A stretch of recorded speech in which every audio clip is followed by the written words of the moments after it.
History का अपना अलग नोट्स बनाएगा तुम लोग, ठीक है, कि हिस्ट्री का अलग नोट्स बना लेगा, उसमें इसमें चारों के चैप्टर पढ़ाएंगे, ज़्यादा चैप्टर नहीं पढ़ाएंगे हम, 4 चैप्टर पढ़ाएंगे। चारों चैप्टर्स में अगर 10-10 नंबर का भी आता है, कहीं से भी 10 ही नंबर का उठाएगा, चैप्टर से कहीं से भी पूछेगा 10 ही नंबर का पूछेगा, क्योंकि दो गो शॉर्ट क्वेश्चन पूछेगा और एक लॉन्ग क्वेश्चन पूछेगा पूरे इतिहास में, और ऑब्जेक्टिव पूछेगा, 20 गो ऑब्जेक्टिव पूछेगा।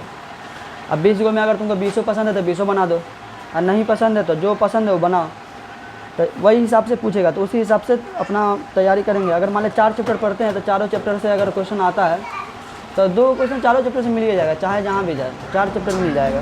हाँ यार, चलो समझो यार। यूरोप में राष्ट्रवाद, हाँ यूरोप में राष्ट्रवाद है, चैप्टर का नाम है, हिस्ट्री का चैप्टर फर्स्ट है, यूरोप में राष्ट्रवाद, जिसको इंग्लिश में नेशनलिज्म ऑफ यूरोप कह सकते हैं। चलो समझो, यूरोप में राष्ट्रवाद जैसे चैप्टर है वैसे हम लोग में भारत में राष्ट्रवाद भी पढ़ेंगे। तो पहले यूरोप के राष्ट्रवाद पढ़ते, फिर हम लोग भारत के राष्ट्रवाद में पूरा अच्छे से उसको भी पढ़ेंगे। सबसे पहले हम लोग बात करते हैं यूरोप में, ठीक है। यूरोप एक्चुअली है क्या चीज़? यूरोप का नाम सुनते ही तुम लोग को लगता होगा कि मतलब एक देश है यूरोप, ऐसा लगता होगा, लेकिन ऐसा कुछ है नहीं। जो लिखे हैं उसके बारे में समझो पहले।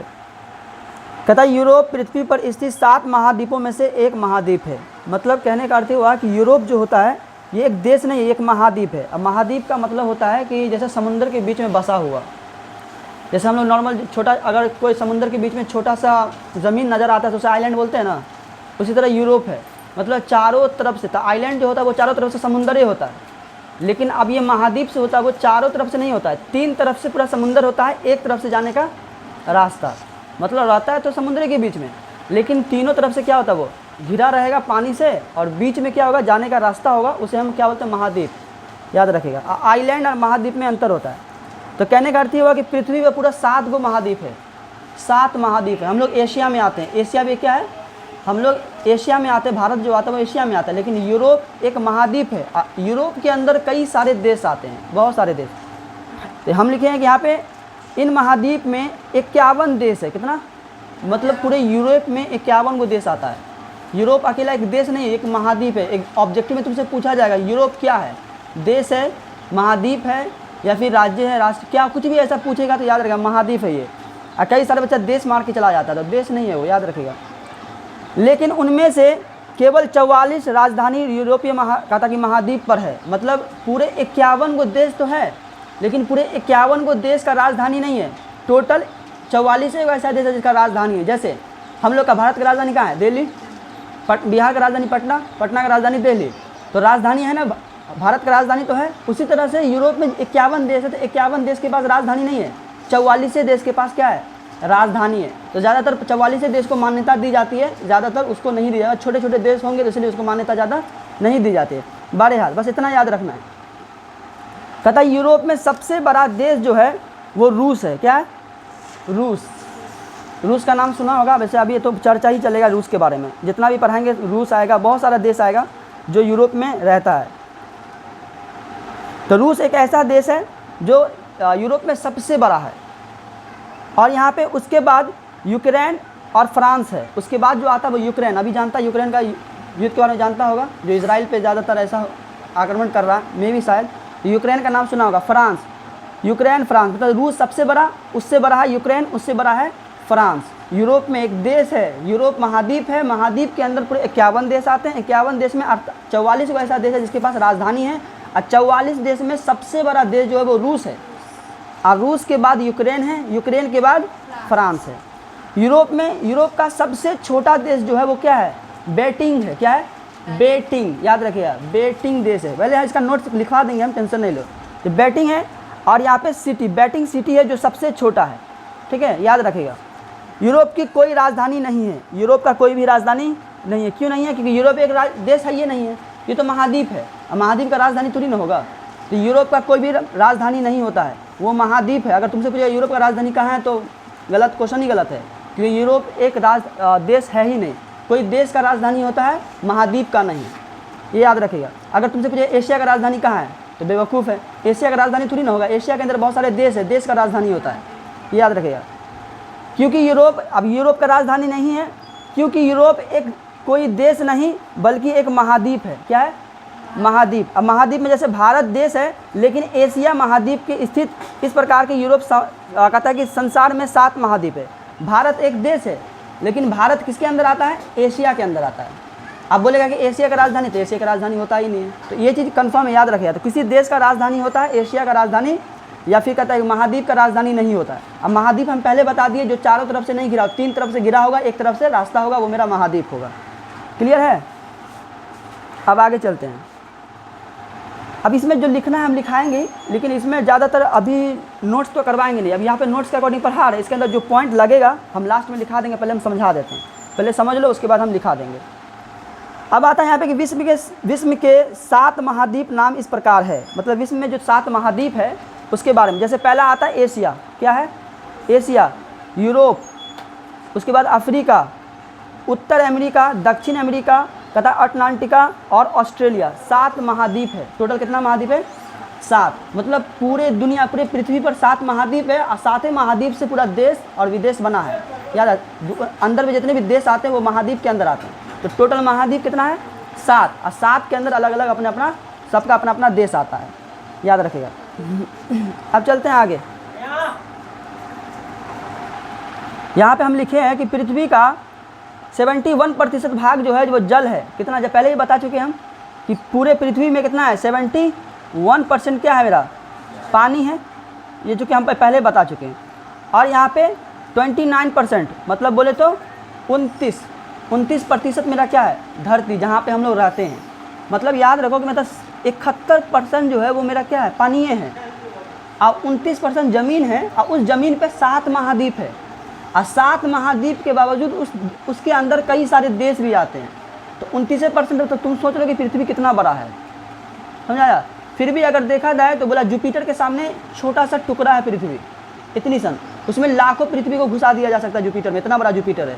तो पृथ्वी इतना बड़ा लग रहा है हम लोग को कि 7 महाद्वीप है, 71% पानी है पूरे पृथ्वी पे, और उसके बाद 29% ऐसा है कि धरती है जहाँ पे 7 महाद्वीप है, वहाँ पे लोग रहते हैं। अब सोचो अगर मान ले कि 50% पानी अगर धरती पे आ जाए, 29 पे आ जाए तो क्या हाल होगा? पूरा का पूरा ख़त्म। तो ये चीज़ याद रखेगा। कहता है यहाँ पे कि विश्व का सबसे बड़ा महाद्वीप एशिया है, एशिया, और विश्व का सबसे छोटा महाद्वीप ऑस्ट्रेलिया। ये चीज़ याद रखिएगा। विश्व का सबसे बड़ा महाद्वीप जो है वो एशिया है। क्या है? जिसके अंदर हम लोग आते हैं, भारत जो आता है। ठीक है, सबसे बड़ा महाद्वीप है। अब सोचो एशिया के अंदर कितना देश होगा। अभी हम जब भारत में राष्ट्रीयवाद पढ़ेंगे ना, तब देखेंगे, उसके बारे में चर्चा होगा तो बताएंगे। अब इसका सबसे छोटा महाद्वीप ऑस्ट्रेलिया, यार ऑस्ट्रेलिया है, ऑस्ट्रेलिया महाद्वीप है। अब यहाँ देखो, कहता है जनसंख्या अनुसार सबसे बड़ा महाद्वीप एशिया है, और सबसे छोटा महाद्वीप अटलांटिका। मतलब जनसंख्या के हिसाब से देखो, ऐसे एरिया के हिसाब से बात किया जाए तो सबसे बड़ा महाद्वीप तो है मेरा एशिया, और सबसे छोटा ऑस्ट्रेलिया। लेकिन जनसंख्या के दृष्टि से अगर देखा जाए, जनसंख्या के एतबार से देखा जाए तो सबसे बड़ा एशिया ही आता है, और दूसरा सबसे छोटा जो जनसंख्या के मामला में वो अटलांटिका आता है। अटलांटिका याद रखेगा। मेरा यहाँ पे कुछ इंपॉर्टेंस है, ये चीज़ पे ध्यान दो। कहता है यूरोप के अंदर आने वाले प्रमुख देश, मतलब यूरोप के अंदर जो आते हैं, जो खास देश है जिसका हम चर्चा करेंगे इस चैप्टर में, पूरे चैप्टर में यही चीज़ का बात करेंगे, इसी देश के बारे में चर्चा करेंगे। पहला है रूस, जर्मनी, कहता है कि United Kingdom, France, Italy, Spain, Poland, Ukraine, पुर्तगाल, हंगरी, डेनमार्क, ऑस्ट्रेलिया और यूनान। पूरे चैप्टर में इसी देश के बारे में चर्चा चलेगा। अब यहाँ पे रूस में कभी क्रांति हो गया, कभी जर्मनी में, कभी कहीं, इसी देश के लेके बात होगा और कुछ भी नहीं। पूरे 51 देश है, लेकिन 51 देश में पूरा 51 देश का डिस्कशन हम लोग नहीं करेंगे। यहाँ पे सिर्फ रूस का, जर्मनी का, यूनाइटेड किंगडम का, फ्रांस का, इटली, स्पेन, पोलैंड, यूक्रेन, पुर्तगाल, हंगरी, डेनमार्क, ऑस्ट्रेलिया और यूनान के बारे में हम लोग बात करेंगे। अब याद रखिएगा कि यहाँ पे पुर्तगाल जो है, पुर्तगाल भी एक क्या है, देश ही है जो यूरोप के अंदर आता है। अब यहाँ से एक जीके निकल के आता है कि भारत की खोज कौन की थी, तो नाम था क्या, वास्को डी गामा। खोज नहीं, उसका मार के खोजा था, जो पुर्तगाल के साथ बिलोंग करने वाले थे। तो ये चीज़ याद रखिएगा। अब इसमें सबसे पहला क्वेश्चन आता है, अब ये तो मेरा एज अ नॉलेज था, बस एक थोड़ा सा नॉलेज के लिए बता दिए थे। अब मेरा सबसे पहला क्वेश्चन आता है राष्ट्रीयवाद क्या है। ये एग्जाम में कई बार पूछा भी गया 2 मार्क में। तो सबसे पहला क्वेश्चन लिखो, राष्ट्रीयवाद क्या है। क्वेश्चन लिखो। क्वेश्चन नंबर फर्स्ट, राष्ट्रवाद क्या है? यूरोप में राष्ट्रवाद है। यूरोप के बारे में समझ लिया कि यूरोप क्या चीज़ है। अब राष्ट्रवाद के बारे में समझ लेते हैं कि राष्ट्रवाद क्या है। लिखा? देखो सबसे पहले समझो। फॉर एग्जाम्पल हम लोग कहाँ रहते हैं? अपने गांव में रहते हैं। यहाँ ध्यान दो, हम लोग अपने गांव में रहते हैं। और गांव में रहने में कैसे रहते हैं? गांव में मेल मोहब्बत से रहता है, एकताई बना के रहता है। अगर मान ले कि गांव में कुछ ऐसे लोग हैं जो एकताई नहीं बनाना चाहता है, लेकिन हम जितने भी लोग हैं गांव में एक एकताई बनाता है। फॉर एग्जाम्पल अगर गांव में कोई घटना हो जाता है तो सभी लोग कुछ ना कुछ साथ देगा। गाँव का अगर एक लोग साथ नहीं देता है तो उसमें कम से कम 10 लोग तो साथ देगा ही। तो इसलिए हम लोग गाँव में रहते हैं। गाँव का मतलब होता है एकताई का बढ़ावा देना, और उसी तरह से हम लोग अपने गाँव को बढ़ावा करके धीरे धीरे अपने गाँव को आगे बढ़ाना। जैसे पहले के टाइम में क्या हुआ करता था कि लोग पहले पहाड़ों में रहते थे। जिस टाइम में ज़्यादा सुविधा नहीं था तो उस टाइम में जंगल में, पहाड़ों में, एक गुफा में, या फिर मतलब कि पेड़ों को गड्ढा करके पेड़ के जड़ में रहते थे ताकि कोई जानवर हमें खा न ले। तो वो धीरे धीरे जब अकेले रहने लगे तो जब लोगों उसको पता चला कि अगले जगह भी कुछ लोग रहते हैं तो लोग धीरे धीरे उसके साथ जुड़ने लगे। जुड़ने का मतलब क्या हुआ कि एक टीम बनाया ताकि कल होके कोई प्रॉब्लम ना होता है, कोई जानवर हमला कर दे तो अगर हम खतरे में पड़ जाए तो अगला हमें हेल्प कर दे। तो अकेले हम लोग नहीं रह सकते। तो राष्ट्रवाद का मतलब कि समाज में रहने वाले जितने भी लोग होते हैं एक टीम बना करके जो चलते हैं और अपने गांव को जो ग्रो करते हैं, आगे बढ़ाते हैं, वही मेरा राष्ट्रवाद कहलाता है। तो अब हम क्या लिखें, याद ध्यान दो। कहता है इसको हम आसान भाषा में यूँ के समझ सकते हैं कि किसी भी भौगोलिक सीमा क्षेत्र के अंदर आने वाले लोग एक दूसरे के लिए एकताई एवं और आपसी सहयोग की भावना को समय के साथ धीरे धीरे बढ़ती चली जाए, क्या कहलाता है? राष्ट्रवाद कहलाता है। मतलब क्या होता है कि एक गांव में हम लोग क्या, मेरा अपने लोग का गांव का एक क्षेत्र है जो एरिया बटा हुआ है। अब इसी क्षेत्र में हम ही लोग रहते हैं और हम ही लोग धीरे धीरे एक साथ मिल के रहते हैं ताकि अगर हमें घर का प्रॉब्लम होता है तो घर दूसरे जगह हम लोग बना लेते हैं, फिर अपने आप को गाँव को क्या करते हैं, धीरे धीरे आगे बढ़ाते हैं। तो ये राष्ट्रवाद की तरह काम करता है। अब उसका डिफिनेशन लिखना है तो हम लिखा देते हैं। हो गया? ज़्यादा कुछ नहीं है, बस इसी तरह भी अगर दे देता है डिफिनेशन तो आंसर नहीं कटेगा। बस सिंपल सा भाषा में कह देगा कि किसी भी क्षेत्र है ना, किसी भी भौगोलिक सीमा क्षेत्र के अंदर आने वाले वह लोग जो एक दूसरे के लिए एकताई आपसी सहयोग बनाए रखते हैं, जो समय के साथ क्या होता है, धीरे धीरे बढ़ती चली जाती है, राष्ट्रवाद कहलाती है। बस आसान भाषा में कह देना।